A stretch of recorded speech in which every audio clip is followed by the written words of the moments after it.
So for quite a while now I've been meaning to do some reviews on equipment that I use.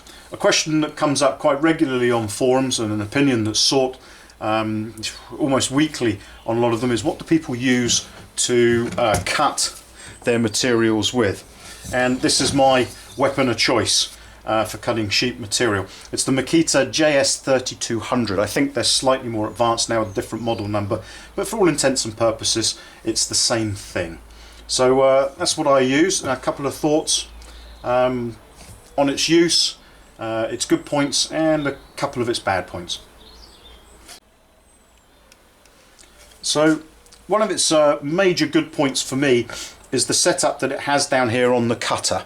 I tend to refer to it as the hammer, the part that goes up and down, and the anvil, the part that stays stationary. You've got four sides. It just takes an Allen key on either piece, and you can remove the anvil or the hammer and just turn them by 90 degrees and get a fresh cutting edge. The edge that I used on this side of it, which I turned over, lasted about 3 years for me. I tend to cut mild or lower sort of rated carbon steels, so you'd need to be aware of that. But this works really well, very simple to use. Like I say, just undo these two nuts there, turn it through 90 degrees, and you're good to go. And these parts you can buy from Makita for a few pound to just replace it and increase the life of your cutter. The cutter is meant to be rated up to about 3.2 mil for mild steels, and stainless or high carbon steels up to about 2.5 mil, and I found that to be completely the case. I've cut some 4 mil mild with it once. It chewed its way through it and did a reasonable job, but I wouldn't want to abuse the tool too much to keep doing that. I'll do some cutting demonstrations in a minute just to show how easily it deals with some various thicknesses of stuff that I've got here, but it works very well. All the time the hammer and anvil there of the two blades are nice and sharp. Once it starts to move in a little bit, it cuts well enough, but you'll get a little burr on the underside which you need to remove. But it works really well up to 3.2 and 2.5 for mild steel and higher carbon steels, as it says just there.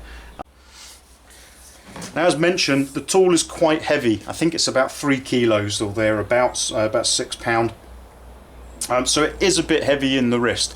If you're doing lots of cutting, it can get a little tiresome, but you know, it's manageable. The handle certainly helping out a lot there. Some of the smaller versions of these that are rated sort of 1.6 and maybe 2 mil mild steel cutting capability don't have a handle. You just hold the body of the tool. I just find this makes it a lot more manageable.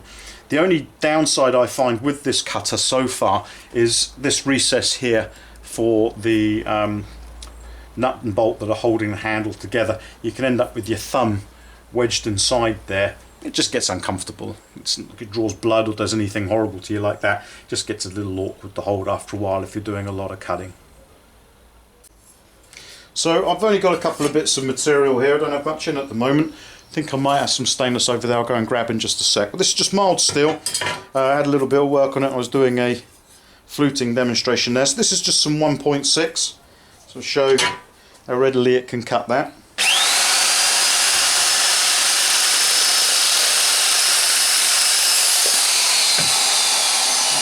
Pretty effortless on the 1.6. It's a small piece of 14 gauge, so it's just over 2 mil.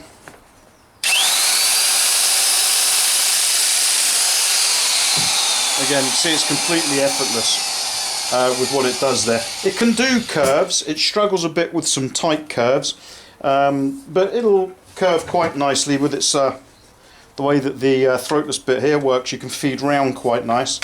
Try and get a relatively tight loop in there, and I'll try and push it as fast as I can, sorry, as far as I can, so that you can see what happens when it gets a bit too tight.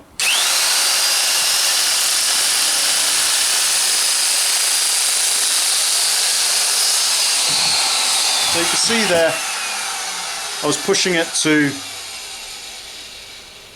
a little beyond its own curve that it likes to do, and you get this feathering that goes on with the steel here. Obviously you need to be careful of those and watch out for them, because they really hurt when you drag your hand into them at some point. But you can see it's still managed to do a fairly nice cut. And with a quick bit of work, just step off camera.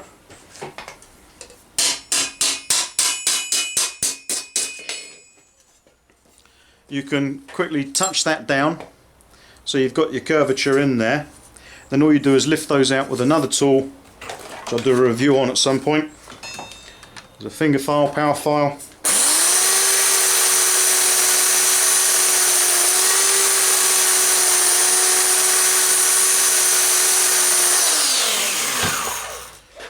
You can see how you can lift those out. Obviously a bit more work and care and attention, but just for the purposes of this review, I think that's good enough for the moment.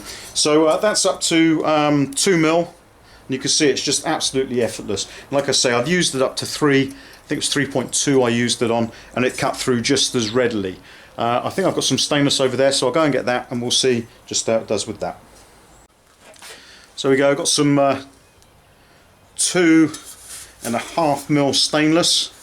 So this is right on the outer limits of what it's meant to be able to deal with.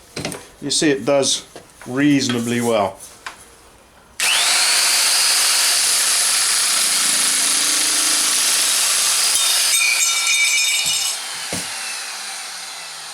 There you go, nice and clean. Can run finger, just a slight burr there. Can run my finger along it without any trouble. But like I say, just over 3 mil there, stainless. Cuts it. You'll get a lot more wear on the tool itself.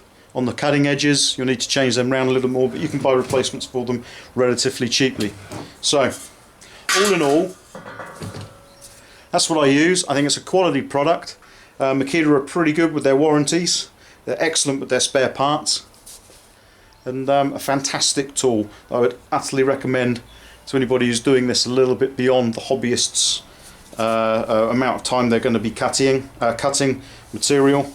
Yeah, great tool, wholeheartedly recommended.